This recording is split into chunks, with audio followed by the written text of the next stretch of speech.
Չորրորդ չունի առաջին շարք։ Անհաշնյան ձեր վերաբերյալ ևս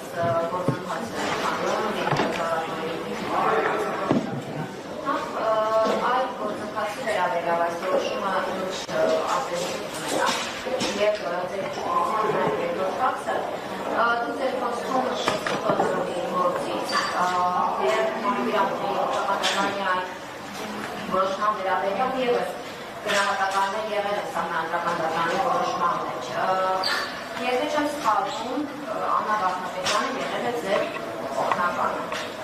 Այդ շրջանները մասնագիտական հնարավորությունները ձեր գնահատման բաղրակ չէին կանխատեսելու, որ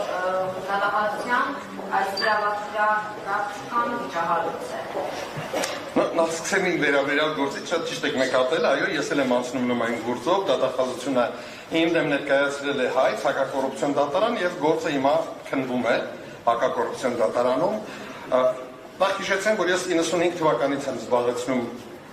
պաշտոն, 95 թվականից եմ ընտրվել ազգային ժողովի առաջին գումարման ազգային ժողովի պատգամավոր, այնպես որ իմ պարագայում խոսքը վերաբերում է փաստորեն նախորդ 30 տարվա։ Եթե որևէ մեկը 10 րոպե տրամադրի իմ 30 տարիներից յուրաքանչյուր տարում, այսինքն ընդհանուր առմամբ 300 րոպե, կարծում եմ իր մոտ հարց այլևս չի ծագի, թե իմ գույքերը, որ կարող է տեսականորեն անգամ լինեն ոչ օրինական։ Բայց իհարկե այս այն ֆորմատը չի, որի ընթացքում ես կարող եմ ձեզ ներկայացնել դա, չնայած վստահ եմ, որ մի օր կգա այդ ժամանակը եւ առիթ կունենամ հանրությանը ներկայացնելու ինչի մասին է խոսքը։ Բայց ընդհանրապես երկու դրվագ կասեմ, որ դուք պատկերացնեք ինչ մթնոլորտ է տիրում այդ գործերի հետ կապված առնվազն իմ պարագայում։ Վերջերս դատախազությունը դատարանում նշեց, որ հայտնաբերել է Եվս որոշակի օրինական եկամուտներ, իմ եկամուտները, որոնք օրինական են։ Եվ հայտնաբերել է X քանակության օրինական եկամուտ։ Ողջամտորեն պետք է ենթադրել, որ ուրեմն հայցը պետք է պակասի, չէ՞, X-ով։ Եթե չպակասեց, նշանակում է անարդար մոտեցում կա, համաձայն եք։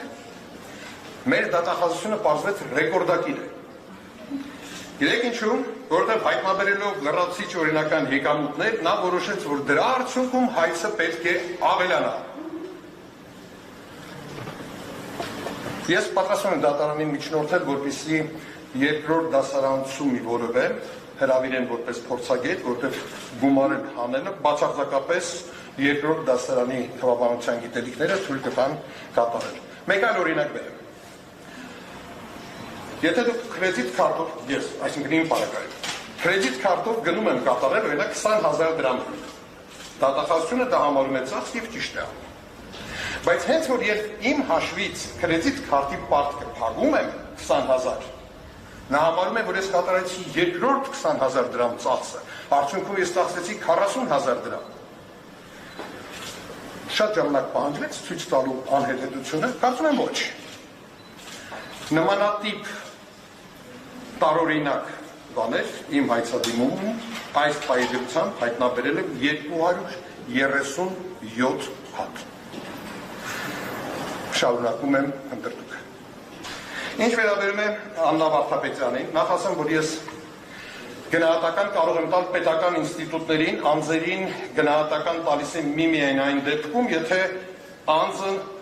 ներկայացնում է պետական ինստիտուտ։ Հայաստանում երկու նման պետական ինստիտուտ կա, դա Հայաստանի Հանրապետության նախագահն է եւ Հայաստանի Հանրապետության վարչապետը։ Նախագահի պաշտոնը ինչքանով հասկանում եմ արդեն մի քանի տարի է ինչ թափուր է, վարչապետի հետ կապված իմ կարծիքը արտահայտել եմ 12 թվականին, իր հետ բանավիճերից ուղիղ եթերում իմ կարծիքը չի փոխվել։ Իսկ գլխավոր դատախազի որպես իր գլխավոր դատախազի գործունեություն։ Ես ասեցի անձերին չեմ գնահատում, եթե ձեր հարցը վերաբերում է դատախազությանը, ապա իմ կարծիքով դատախազությունը 3 ուղղություններով հասել է լուրջ բարձունքների։